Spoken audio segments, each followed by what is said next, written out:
What is going on, and welcome back to the Self-Made Podcast. This is a podcast for men who want to build a strong physique, a disciplined mindset, and a life they are proud of. So let's get back into it.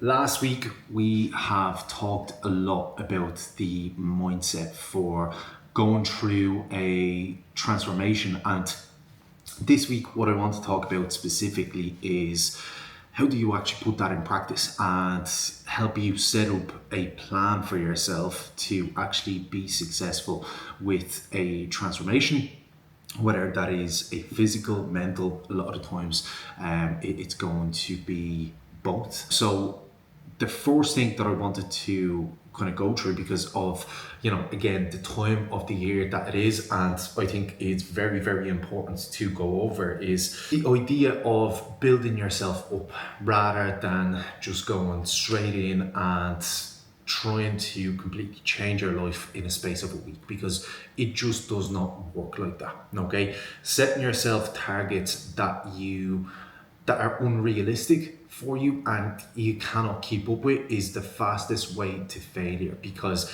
eventually, as much as you might have the highest levels of motivation, especially being the time of the year that it is, and things might go great for a couple of weeks, eventually something is going to go because you are just not prepared to put in that level of work, which is absolutely fine. And again, we want to build ourselves up, because at the end of the day, consistency is going to be worth a lot more, and you're going to be a lot more successful through it rather than intensity. Okay, anybody can do a 2-hour workout once, but we all know that at this point it's not going to mean anything unless you are actually able to do something consistently for months or actually years. So this is where we want to go over how to actually set yourself up for success, because so many people make the mistake of starting the year out and saying, right, I'm going to go into the gym 6 times a week. I'm going to do cardio every single day if their goal is to lose body fat. I'm going to eat the least amount of calories, and within a couple of weeks or even days, sometimes you end up dropping off simply because you are not there yet in terms of being able to keep up with that. And another part of it to remember is the fact that potentially you never needed to do that.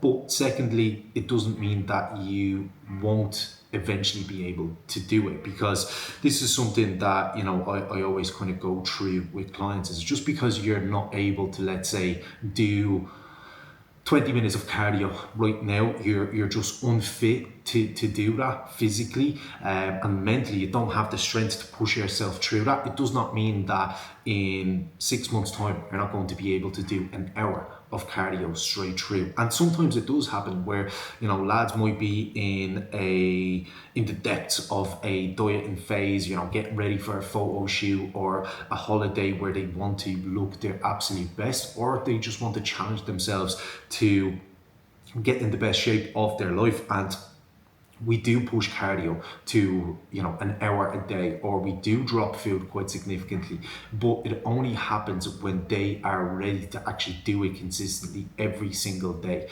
and they can stay in control and not basically drop off because of the intensity of this setup. So again, as I said, consistency over intensity. It's where the most people make the mistake. And another part of it to keep in mind is that if you set yourself up from the start to a place where you're training 6 times a week, doing an hour sessions every single time, you're doing all the cardio that you can, let's say doing half an hour of cardio, you're eating whatever it may be, 1800 calories for an example. Where do you progress from there? Like, yes, initially you're going to see potentially great results. If you are actually able to stick to it for a week or two, you're going to see great results, but in terms of fat loss. But what's going to happen very, very quickly is your energy is going to drop off just as quickly, and where do you actually progress from there? Because progress is eventually going to stop. So how do you actually progress? How do you make yourself do more work when your body needs it? So again, this is something that you have to keep in mind, is that how do we actually progress with your current set that you have in place? And I am all about going all in with your transformation, with going 100% into it. I think this is actually a mistake that a lot of people make, is they are too reserved with their goals and they never truly give 100% into it. They just say, oh, I just want to change a little bit, and they never really say to themselves, no, this is what I'm doing, this is who I'm going to become. And I'll be the first person to try to push you out of your comfort zone, to try get you to push and really see your true potential, rather than just setting yourself a small goal. Again, I'd be the first person to do it, but you have to be smart about it. And the key here is to remember that there will be a time to push hard, to really dig deep. And this might be at the end of a dieting phase, or again, it might be coming into a holiday, something that you want to get ready for. But your starting point should not be the hardest. It's going to be hard in different ways, in terms of you changing your habits, you changing your overall lifestyle, your mindset. But setting yourself up a target that it's just unrealistic for you is just the quickest way to failure, because eventually something is going to go. You're going to miss a session, a meal, a cardio session, whatever it may be, and that's going to start chipping away at your mindset. And eventually you're going to go, okay, if we can't do 5 or 6 sessions a week, what's the point? And again, this is where we have to really scale things back and think about how do we actually, again, progress from there, and set yourself up for success. And this is the first thing that I kind of do with clients when they start out, is actually periodize high intensity blocks. So let's say someone has a goal of losing 20 or more kilos. It's a long-term goal, and you have to remember that you're not going to be able, or it doesn't make sense for you to even try dieting your way through, let's say, 6 months, because eventually you're either going to get sick of it, because your energy, your motivation are just so low, your hunger is through the roof, it makes zero sense to try and doing that. Or else you're going to get through it, but by the end of it, you're going to be, again, your motivation, your energy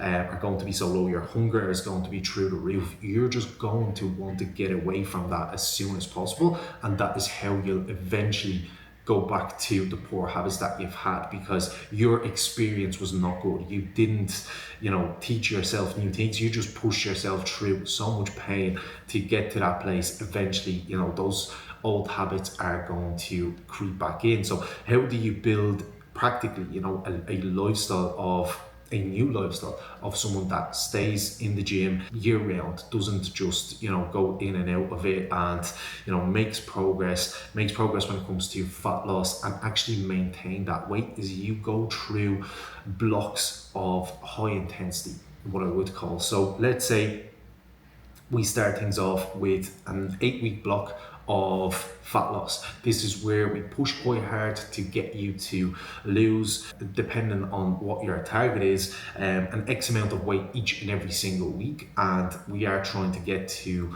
a new weight goal by the end of it. And once that, let's say, 8-week block is finished, it could be completely different for you depending on your experience, your ability to push on, whatever it may be.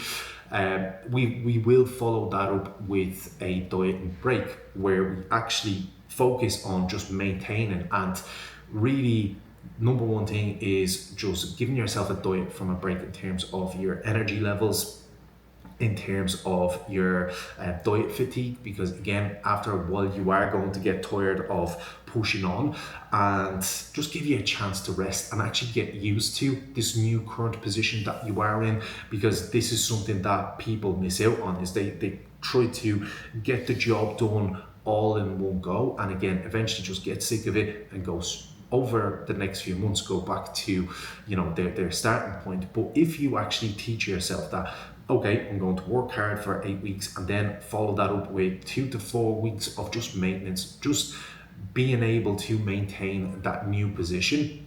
Every single time you go through a high intensity block of fat loss, you will realize that, okay, this is not going to be, this fat loss isn't going to last forever. It's not something that I need to dread. It's not something that I have to avoid or dislike.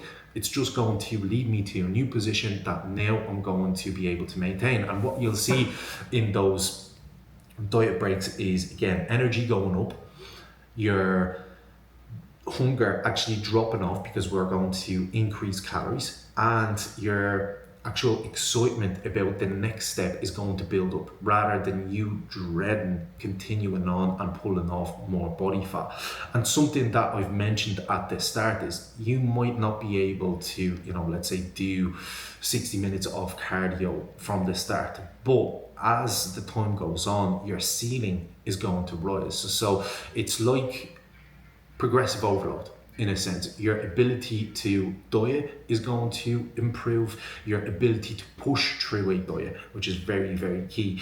And managing your hunger, not giving into temptations, all of those things, they are going to improve. And same as your training ability, so you're going to get stronger, your form is going to improve, which means you're going to create more demand on your body to burn through energy, essentially, which is going to help you lose body fat. And same goes for your cardio. Your fitness is going to improve, your overall endurance is going to improve, so you're going to be able to do more work. This is why your first, let's say, fat loss phase is probably not going to be your best one, because again, you have a lot to learn, you have a lot to get used to as well. And this is where things get exciting, because once you go through that first initial fat loss phase, you kind of get the idea of how it works. You get out of the initial diet break as well, and that's where you go, do you know what, like that was, I learned a lot in that first one, and this is what I'm going to bring into the next fat loss phase, and really make a lot of progress here, because I know what to focus on, I know what to avoid, I learned on my mistakes, and this is how I can move forward now. So how do we actually do that in practice? Where do you start and how do you progress? So it all is very dependent on you as a person, your lifestyle, and this is something very, very key to keep in mind. Is a lot of people in the fitness industry will give absolute answers, which is kind of demanded by the people. I suppose you might get that on like an Instagram poll where I give people a chance to ask questions, and something that you have to keep in mind for every single question that you ask, it has to be a little bit more specific to give a specific answer. Because if someone asked, how do I lose fat, or what's the best exercise, so you have to ask yourself, who's it for, what is it for, and all of those different things. So again, when I say these things, they might be a little bit different to your situation, because someone might have might be in college, someone might be married with a mortgage and 3 kids, so the time that you have might be a little bit different. But I think a great place to start for people, if you were to go all over again in January, if you were starting off from a complete beginning, I would say 3 to 4 sessions per week of anywhere between 45 minutes to an hour in each session is a great place to start. And just set yourself that as a target of just being consistent, 3 to 4 sessions per week, and then on top of that doing 8 to 10,000 steps. Now this could be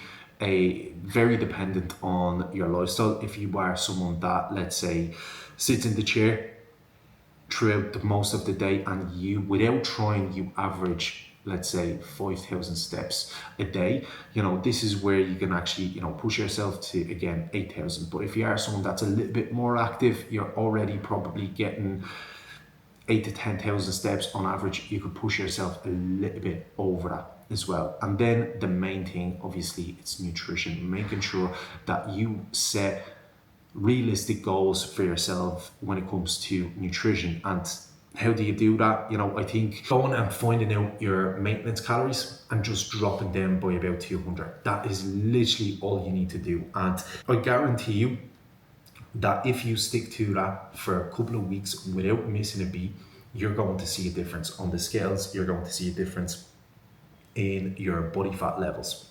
Then going on from there, how do you actually progress with that? If you actually enjoy training and you genuinely want to spend more time in the gym because you love it so much, you have the time there for it, I would say push yourself, either go from 3 to 4 sessions or 4 to 5. And this is where, again, I would only tell people to go to the gym 5 times a week if they actually enjoy spending that much time in the gym. You can make just as much progress with 4 sessions per week. Then on top of that, we have our steps, and again, we can kind of keep them more or less the same, slightly above our average. And this is where you can add on a little bit of cardio, something as simple as jumping on the Stairmaster for 20 minutes after your session. Set yourself a speed that you can stick to throughout the full session, so not fluctuating between going up to 10 speed, dropping down to 2 to catch your breath. Just set it to 5 all the way through. Set it to 5 and do that from start to finish.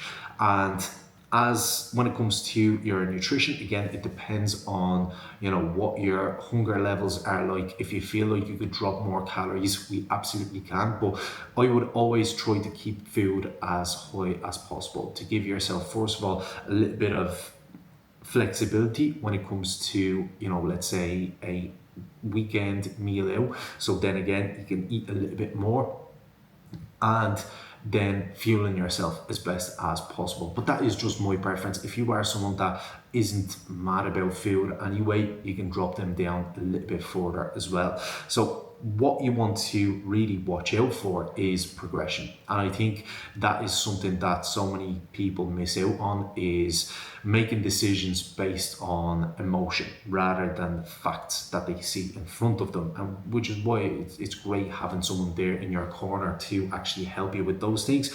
But number one, tracking your progress, because otherwise, again, you're making decisions based on emotion. So number one thing is visuals. Is your physique changing week to week visually? How to kind of set that up is take pictures at the same time every single week in the same place, same lighting, same scenario, so without having food or without having any water, anything like that.